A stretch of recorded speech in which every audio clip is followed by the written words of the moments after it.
Governors from across the U.S. are in Washington this weekend for the National Governors Association's winter meeting. They're coming together to talk about the economic road ahead, which includes trade issues with countries like Canada. Alberta's Premier Jason Kenney is in Washington for that meeting, and he joins us now. And Premier Kenney, nice to have you with us. The conversation that we often have, Josh Wingrove from the team at Bloomberg in D.C. also with us, the conversation we often have when we talk about cross-border conversations in Washington is often through the lens of the president and the prime minister. Here you are there to talk with some of your counterparts across the United States. What do you tangibly want to achieve in these talks this weekend? Well, a couple of things. First of all, we're concerned about the supply chain challenges that are facing North America. We already had a global or continental shortage of long-haul truckers pre-COVID. Those truckers have been incredibly stressed through COVID, and now the new quarantine requirement for unvaccinated truckers is worsening a food supply issue in Canada, also putting more pressure on inflation for basic commodities. That's something I want to raise. I know a lot of the governors agree with my concerns on that, but also Alberta is the largest source of energy imports to the United States. About 55% of U.S. oil imports come from the province of Alberta in Canada. So we are far more important to American energy security and, in that sense, to the American economy than all of the OPEC countries combined. That's a case we have to keep making. President Biden's veto of Keystone XL last year, the effort to decommission Line 5 going through Michigan, and other efforts to landlock Canadian energy, we think hurt the United States. So we're always looking to strengthen alliances with governors and other top leaders about the importance of cooperating on continental energy security.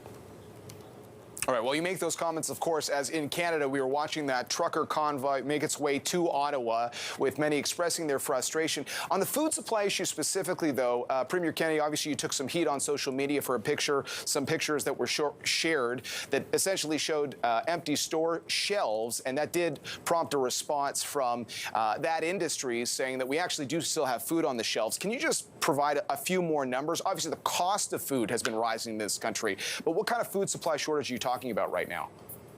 Well, there have been a lot of grocery stores across Canada with intermittent supply challenges. It may be true that overall there's supply in the system, but it's under growing stress. The decision to require unvaccinated truckers to quarantine after they cross the border has basically taken thousands of long-haul truckers out of the cross-border transportation logistics system.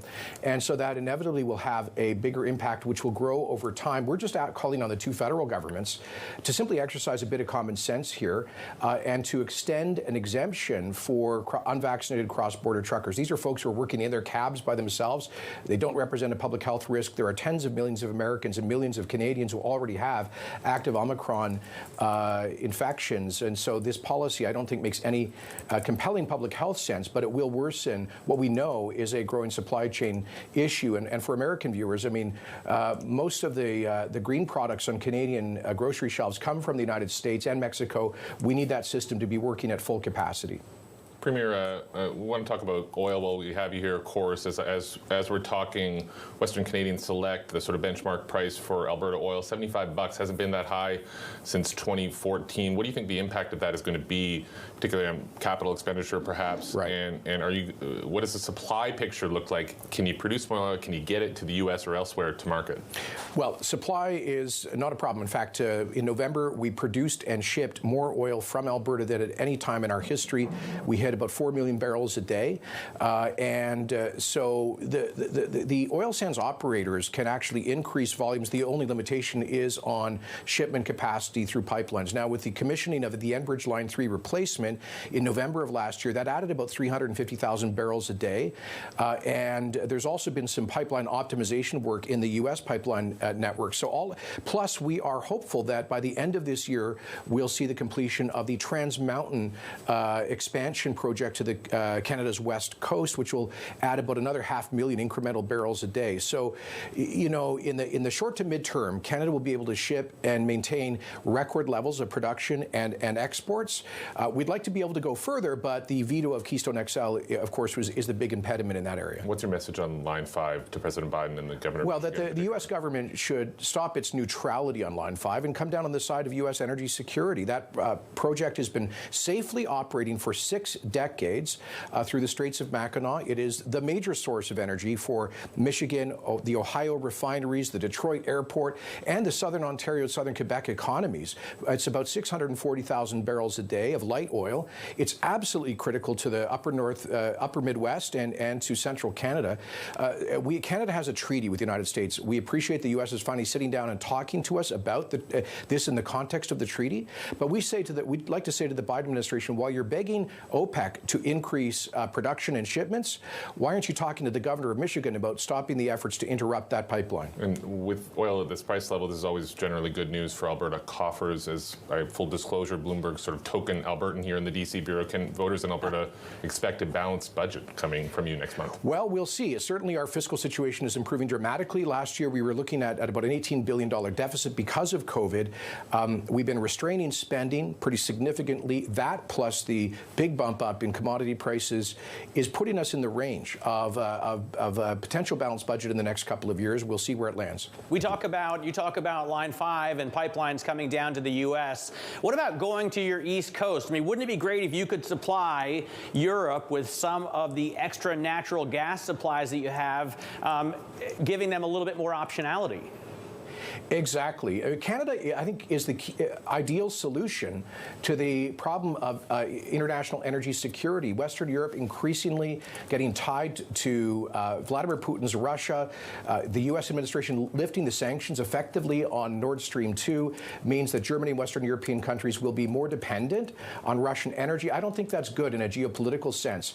We very much wish that we had more west to east energy infrastructure, including for liquefied natural gas exports.